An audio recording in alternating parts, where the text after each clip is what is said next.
specific and indefinite, absolute and conditional vows. 236. A vow such as, may it be my vow to fast tomorrow, is a specific, defined vow. Saying, may it be my vow to fast one day, is an indefinite, unspecified vow. These are also absolute, unconditional, vows that are not subject to any condition. Vows such as, if so-and-so comes, may it be my vow to Allah that I will fast for one day or give this much in charity, which are conditional, are also conditional linked vows. 237. It is obligatory to fulfill absolute, unconditional vows. A vow not fulfilled on its designated day is made up on another day. If one vows to give alms to a poor person on a certain day, but fails to do so on that day, it is fulfilled by giving the alms on another day. This is called Makeup. 238a. Vow conditioned on a desired event becomes obligatory to fulfill if that condition is met. As for a vow tied to a condition one does not wish to occur, the one who made the vow is free to choose. If the condition occurs, one may fulfill the vow if one wishes, or one may simply pay the expiation for the oath. This is the correct view. Example, a person who makes a vow saying, if I receive this blessing, I will fast for 1 month, must fast for 1 month upon receiving that blessing, because the blessing made conditional is what is desired by the one making the vow. On the other hand, if someone makes a vow to prevent themselves from lying saying, if I lie, let my vow be to fast for 1 month, and yet still lies, they are free to do so. If they wish, they may fulfill this vow by fasting for a month. If they wish, they may pay the expiation for breaking an oath, because the act of lying, which they made a condition, is not something they actually desired. This vow is a kind of oath. 239. An absolute vow, even if specific defined, is not bound by time, place, a specific amount of money, or a specific poor person. This vow is equivalent whether it involves fasting, prayer, or a tikoff, or whether it involves money or other things. Accordingly, if someone makes a vow such as, I will fast on Friday, or I will pray this manner of prayer at the Al-Aqsa Mosque, or I will give this amount of money to a certain needy person in a certain town on Friday, if they fast on a different day, pray that many prayers in a different mosque, or give that amount of money to a different poor person in a different town, they have fulfilled their vow. 240 ampere. Vow tied to a condition cannot be fulfilled before that condition is met. If someone vows, if so-and-so comes, I will fast for 3 days, and then fast for 3 days before that person arrives, they have not fulfilled their vow. 241. A vow made subject to a condition is not restricted to a specific time, place, amount of money, or particular poor person. Example, if such and such happens, I will fast on Friday and give such and such amount of money to such and such poor person at such and such place. The person who makes such a vow may fast on any day after that event occurs or give the equivalent of that amount to another needy person at any location. 242. If a fast designated for a specific time is observed before that time arrives, it is permissible according to Imam al-Azam and Imam Abu Yusuf. According to Imam Muhammad, it is not permissible. Just as a fast vowed to be observed in the month of Rajab is observed in the preceding month of Rabi. 243. If a vow is made in an absolute manner, such as, I will fast for a year, then one must fast for a full year according to the new moons. That is to say, if it was not specified that the fast must be observed continuously, it may be observed on different days. If it is observed without interruption, the missed days must be made up, totaling 35 days. 30 of these days correspond to Ramadan, and 5 to the days of the Eid holidays. If the woman making this vow is a woman, she must also make up the days of her menstrual period that she will not fast during this year. However, if such a vow is made to fast continuously for a year, there is no need to make up the days of Ramadan, because since she cannot exclude Ramadan from such a year, the days of Ramadan are considered separate from this vow. 244. If someone vows, I will fast in such and such a month, the month of Rajab, but becomes ill during that month, they may break their fast. They then make up those days just as they would for Miss Ramadan fast. 245. The specific day of a vow made with the intention of I will fast for one day for the sake of Allah is not specified. The vow maker may fulfill this obligation on any day of his choice. The same ruling applies if 2 days, 3 days, etc. are specified. These fasts may be observed consecutively or in separate intervals. However, if the intention at the time of the vow was to fast consecutively, then they must be observed without interruption. Example, a woman who has vowed, I will fast for 10 days without interruption, but begins her menstrual period after fasting for 5 days. Fasts she has observed do not count toward the vow.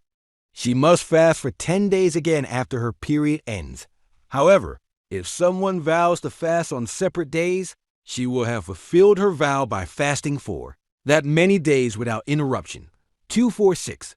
A person who says, let fasting be obligatory upon me, must fast for 1 day, without specifying a number.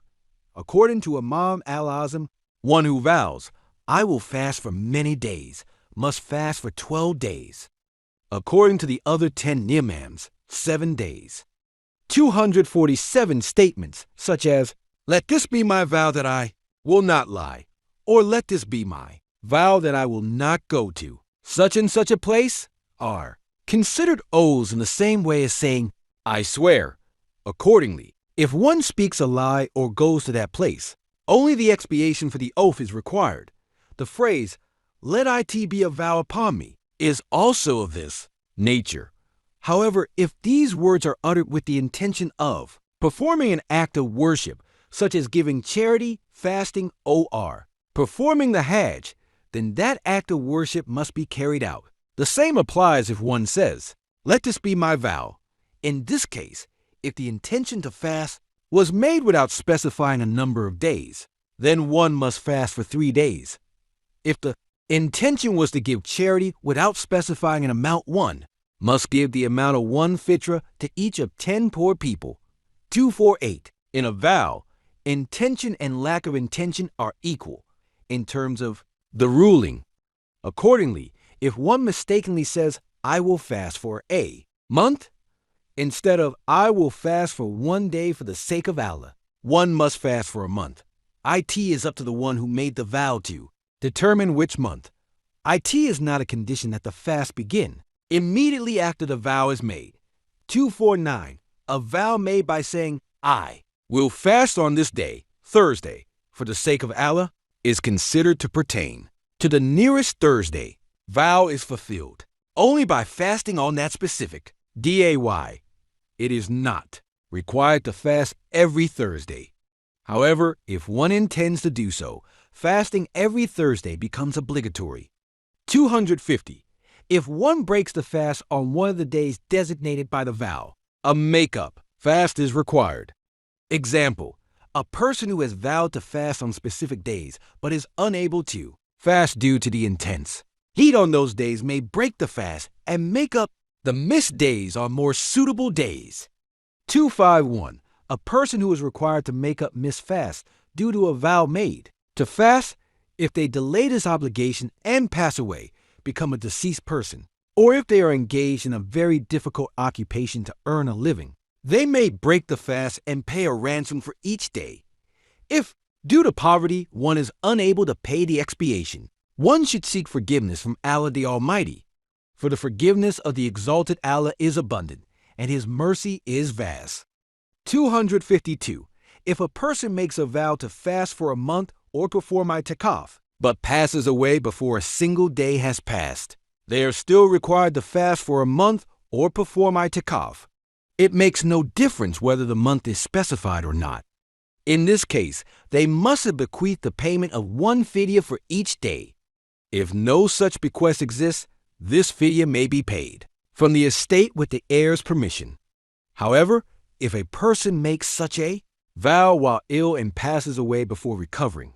Nitrogen monoxide penalty is required of them, but if they recovered even for a single day, they must bequeath a 1-month ransom. According to Imam Muhammad, they must bequeath a ransom equal to the number of days they were in good health. 253. A vow made with the intention of I will sacrifice an animal for the sake of Allah's pleasure, or let this be my vow. I will sacrifice an animal and give its meat as charity to the poor is valid. However, vows such as if I recover from this illness, I will sacrifice a sheep, or I will sacrifice an animal for such and such a shrine, do not constitute a valid vow. It is not permissible to sacrifice an animal in the name of anyone other than Allah. 254. Statements such as, I have vowed to give so much money to so-and-so. I have vowed to offer so many candles at such and such a shrine. I will sacrifice an animal for so-and-so to come, are not permissible, especially regarding a deceased person. O Blessed One, if you set my affair right, if you grant healing to my sick relative, if you return my lost property to me, I will spend this much on your shrine. Such vows are void and forbidden. Rather, let I to be my vow to give this much money to this poor person for the sake of Allah. If Allah the Exalted heals my patient or returns this loss property to me, I will give charity for the sake of Allah. I will sacrifice an animal and give its meat as charity, and I will buy mats and olive oil for their mosques. Such a vow is permissible. 255. Just as the person who made the vow cannot eat the meat of the sacrificial animal, neither can his wife, nor his direct relatives, father, grandfather, children, and grandchildren. This must be distributed as alms to the poor. If they do eat it, they must give the value of what they ate to the poor. 256. If a vow or an oath's expiation is not fulfilled, a person cannot be forced by a judge to perform it, because these are obligations directed solely at the individual in matters of religion.